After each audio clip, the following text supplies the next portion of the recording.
সৌগত বাবু কি পরিসংখ্যান দেখিয়ে এটা বলতে পারবেন, বা রাজ্যের মাননীয় মুখ্যমন্ত্রী 8:30টার ঘটনাকে 12:30টা বলে রাত্রি বলেছেন, তারা কি পরিসংখ্যান দিয়ে বলতে পারবেন যে দিনের বেলায় মহিলাদের উপর কোনো অত্যাচার হয়নি? ফলে দিনের আলো না রাত্রে বেলায় অত্যাচার হচ্ছে এটা বিষয় নয়, বিষয়টা হচ্ছে অপরাধীরা আমাদের পশ্চিমবঙ্গকে অপরাধের মুক্তাঞ্চল, নারীদের উপরে অত্যাচারের মুক্তাঞ্চল বানিয়ে ফেলেছেন। সেটাকে ঢাকা দিতে গিয়ে এই ধরনের কিছু মন্তব্য করে মূল বিষয় অর্থাৎ অপরাধীদের শাস্তি না পাওয়ার বিষয়টির থেকে দৃষ্টি এড়াতে চাইছেন রাজ্যের শাসক দল। এই রাজ্যে নারী সুরক্ষা নিয়ে যখন বিরোধীরা একযোগে রাজ্যের শাসক দল এবং পশ্চিমবঙ্গ সরকারকে নিশানা করছে, তখন এই রাজ্যের মহিলারা অন্য রাজ্যের থেকে অনেক বেশি সুরক্ষিত বলে দাবি করছেন তৃণমূল কংগ্রেসের সাংসদ সৌগত রায়। তিনি বলছেন যে ঘটনা গত বছর আরজি করে ঘটেছিল এবং দুর্গাপুরের ঘটনা অত্যন্ত দুর্ভাগ্যজনক, কিন্তু ইঞ্চিতে ইঞ্চিতে পুলিশের নিরাপত্তা দেওয়া সম্ভব নয়, মহিলাদেরও সতর্ক থাকতে হবে। কি বলেছেন তৃণমূলের বর্ষিয়ান সাংসদ দেখুন। बंगाल में बहुत कम होता है। बंगाल में महिलाएं का सुरक्षा दूसरा प्रांत से अच्छा है।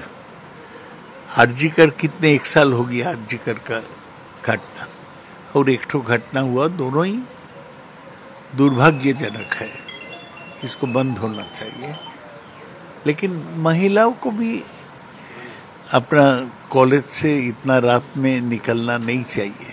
थोड़ा पुलिस तो हर जगह पहरा नहीं दे सकता है, तो इसको थोड़ा सावधान होना चाहिए लोगों को।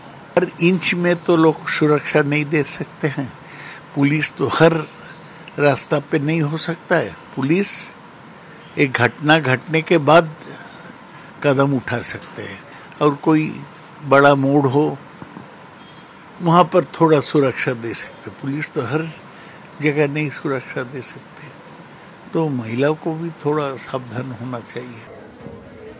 দুর্গাপুরে এই গণধর্ষণ কাণ্ডে তৃণমূল যোগের অভিযোগ করছেন বিরোধী দলনেতা শুভেন্দু অধিকারী। আজকে দুজনকে গ্রেফতার করা হয়েছে, যাদের অন্যতম শেখ নাসির উদ্দিন, দুর্গাপুর পুরসভার অস্থায়ী ঠিকাকর্মী এবং তিনি তৃণমূল ক্যাডার বলে অভিযোগ করেছেন শুভেন্দু অধিকারী। ধৃতের বাবা তৃণমূলের পদাধিকারী। ঠিক কি বলেছেন শুভেন্দু অধিকারী দেখুন।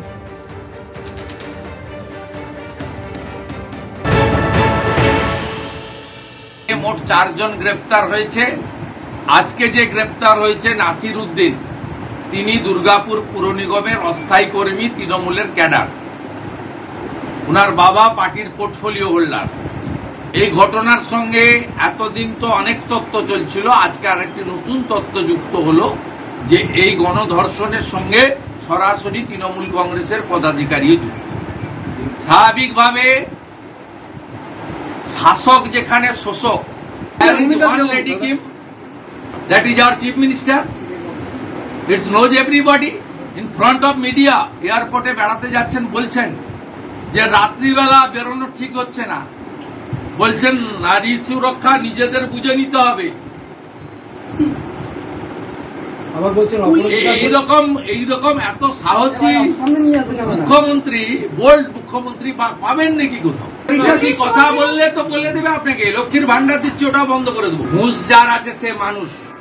আমাদের মুখ্যমন্ত্রীর হুঁশ নেই, তাই বাকিটা আর বলছি। দেখুন, চারপাশে তৃণমূল বেশি, এবার কে কোথায় এগুলোর সঙ্গে তৃণমূলকে জড়ানোটার কোনো মানেই হয় না।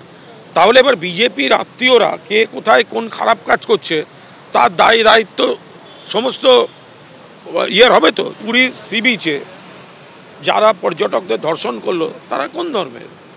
শুভেন্দুবাবু বলুন, তারা কোন ধর্মের? উন্নাও হাতরাস যারা করলো তারা কোন ধর্মের? শুভেন্দুবাবু বলুন, তারা কোন ধর্মের?